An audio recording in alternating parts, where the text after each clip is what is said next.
Hit the card above to see the last part. Hit the description for ArcReactions. Hey y'all!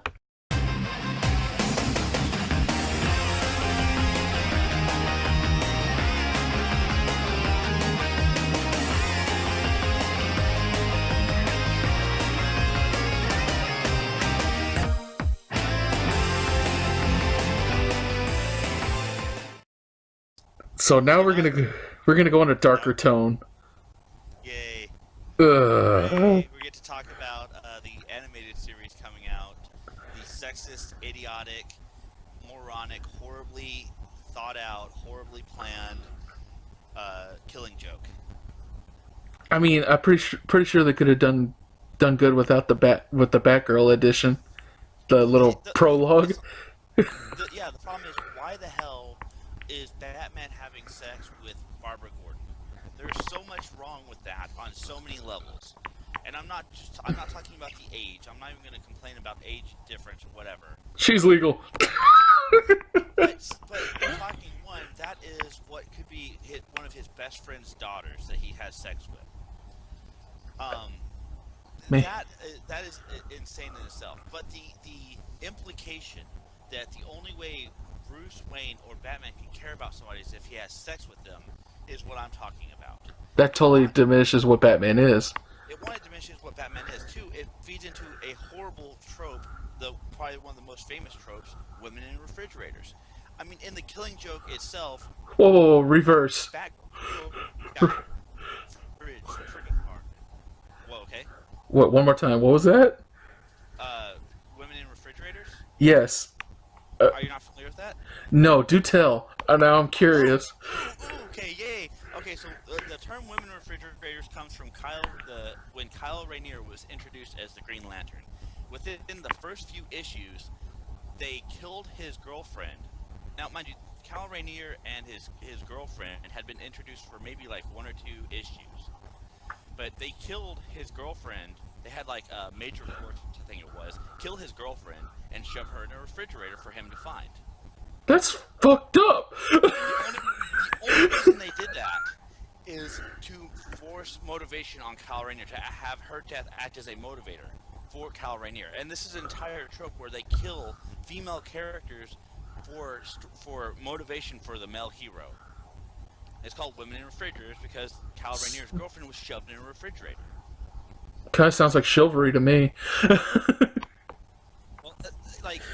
It's like the only reason they kill off a female character is to have a motivation for a male character. And we got this with Killing Joke itself, where the only reason that they shot Batgirl is to have a motivation for Batman, and by extension, Commissioner Gordon. But Well, here, it's even worse. They have Batman has sex with Batgirl, so the implication is that they have a romantic connection, which is weird enough as it is and completely unnecessary. And I am almost certain they're going to play up the implied sexual abuse that we got in the comic book, where the Joker is implied to have molested her because he has a bunch of naked photographs of her after shooting her. They hangs up all around the place for Jim Gordon to find. But that, they're going to play up that sexual abuse angle because it places Barbara Gordon as a possession. She is Batman's love interest. She is Gordon's daughter. She's a character they take all what's the word?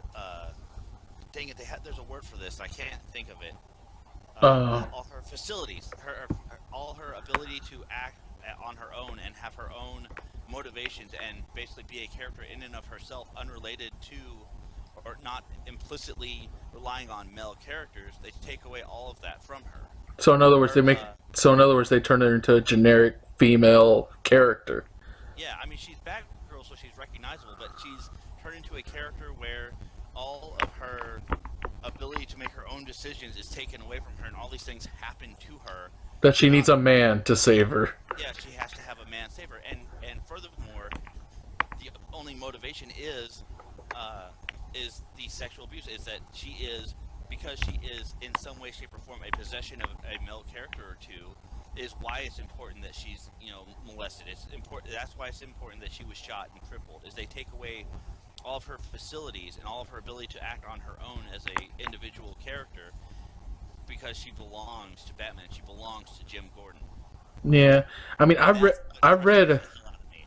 I feel your pain on that. I mean, I've read Killing Joke several times. If with that scene in there, it doesn't. It's unnecessary. Yes, I it's mean, 100% unnecessary. It's infuriating. Alan Moore, he got it right. It's like, okay, Joker comes, Joker's an asshole, Joker's insane, he violates one of the Bat family. Okay, yeah, that's good enough for Batman to, okay, I gotta take care of this dude. But even having him violate part of the Bat family as a motivator is wrong, and I disagree with you that Alan Moore had it right. I think this is one of Alan Moore's weaker works because he has to rely on that trope of having a female character suffer as a motivator for a male character. Granted, he did ask for permission to paralyze her, and the quote was, "Fine, cripple the bitch." That was the quote. Because Batgirl wasn't popular then. It was losing sales. It wasn't one of their popular titles, so they just said okay. My point is that the toxicity of the industry in that, where it's like, yeah, cripple the bitch. Who gives a damn? It's like, but she's a character, and more so, she's a female character that female characters can connect to and bring in the female perspective and a different perspective and appeal. And yes, this was in the 80s. Where it was, comic books were still what comic books were, and that's, not. It's a shameful period in history for comic book and comic book fans, and we're getting better about this. But to bring this back up in 2000, what is it going to be 2017 when they released Killing Joke? I think it's like, why are we dredging up this history and glorifying it and saying this is a great piece of story? No, it's pretty fucking shit when you look at it. It's pretty shit that the entire concept was to cripple Batgirl, and actually he was given permission to kill her. This was supposed to be like the end of a Batman series. This was supposed to be a grand finale, like Joker. But to me, that doesn't make it okay in any way, shape, or form. That makes it worse. That they were just like, yeah, who gives a damn? It's a female character that isn't selling books. Whereas if it's a male character, we can't really say that they would do that. In fact, there's been documented proof that they're very dismissive, or no, they're hesitant to kill a male character or a third-party male character. It happens, but it's much less likely to happen. Or when it does, there's always some Deus Ex Machina to get them back. Yeah, I mean, and that's what frustrates the hell out of me is it's another female character, and a female character who's of great importance and great, she's a great character. She's very independent. She has her own devices and she has her own story, and she's very much in control of her own fate and ability. That they're going to do again with the having her sexually molested and sexually abused and crippled as a motivator for a male character. It's just like, why do we have to drag up this? Why do we have to treat this as some work of art when it's really not? It's kind of a piece of shit. And I said it, dude. Killing Joke is a piece of shit. Send your angry hate mail. Bring it on. I welcome it. Well, I don't think it's a piece of shit. I think it's a good piece of literature. I mean, I like it. I mean, especially the joke at the end. That's hilarious. I don't know. It's extremely frustrating as someone who. But if you think about it, Killing Joke was a brilliant idea. DC wanted you to feel something for Barbara. That way, that Batgirl sales would go up. So, in other words, they did it on purpose to play. But once again, they were able to salvage it to turn her into Batgirl. But Oracle. They also, Oracle, yeah, excuse me, Oracle. But and there were some good stories to come of that. But that's polishing a turd, which is on MythBusters. You can polish a turd, but it still stinks to high hell. Yeah. So yeah, something really amazing came out of it, but they had to turn that shit into gold, because once again, it was the very, very disgusting trope of a female character's something bad happening to a female character to have a motivation for a male character. Why not have some other sexual abuse trigger to motivate Batman and Gordon to deal with Joker? Well, there's a million ways you can tell that story, and there's a million ways you can do it right. And I just feel like bridging Barbara Gordon, and in this story that we're about to get, having all this additional shit up front with her having sex with Batman, and the implication that one, Batman can only have sex, only cares about people he has sex with, which really makes me worry about like Jason Todd and Alfred. But also don't touch me there, Daddy. Master Bruce. But they call me Batman, call me Batman. But having Barbara Gordon be a possession, for lack of a better term, for these male characters, and that's the only reason that the story happens, is she's the possession of male characters, and that's why it's especially heinous and disgusting what happens to her. Instead of being, no, this is just straight messed up. It's fucked up because this happens to her. Why do we have to have Batman have sex with her? Why do we have to have that? Especially considering Batman's kind of like the grumpy dad of the Bat family. So there's even more like what the fuck going on there. Daddy has to get a taste first. Oh god, I think I'm gonna be sick. I'm gonna go throw up real quick. I'm horrible, I know. Yeah, and that's coming from me. Like that's when it's coming from me. You've hit a nerve, man. But yeah, I mean, it's just the implications of of what we're getting in this story are especially atrocious. I don't know, man.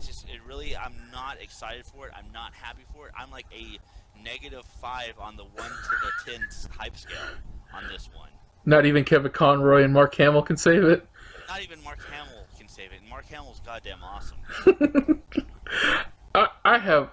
I still want to see it. I mean, honestly, I think the sex thing was just, ooh, we got it rated R, so we can do this. Yeah, to misquote Jurassic Park, you spend all this time wondering if you could, you never stopped to think if you should. And also, well, Bruce Timm has gone on record that he's done, well, hentai drawings of his two famous characters, Harley Quinn and, what was it, Batgirl or Poison Ivy? He actually drew the nudie pictures. God damn it, Tim. I'm telling you the truth. I was Tim with 2M, not you. Tim, not you, Tim. So I think it was just an excuse for him to do that. Yeah, which is not a good thing. It's like, dude, don't worry, the internet has you covered. You don't need to contribute. The internet's got it. He goes, but I want to do it because it's my character. Dude, there's enough porn online that not everything has to be porn. True. Jesus. But I really think this is just an excuse for him to do it. Honestly. Yeah. That's what it comes down to. That doesn't exactly justify it. Yeah, it doesn't justify it at all, but I'm gonna go with a negative on this one. 0.00 on the hype scale, man. I think you should just watch it to have something for your podcast, or content. I don't want to induce vomiting, so I'm gonna pass. Well, just skip that one part. I'm gonna skip that entire. I'm gonna skip the one part called the movie. It's that bad, huh, Dill? I am that adamant about that. That is my level of disgust with this. There's no change in your mind. I'm a pretty pliable guy. I'm a very reasonable guy, and there is no reason for this film. So that's where I sit on this one. Well, I want to see it nonetheless. Not because of that scene, but I like the book.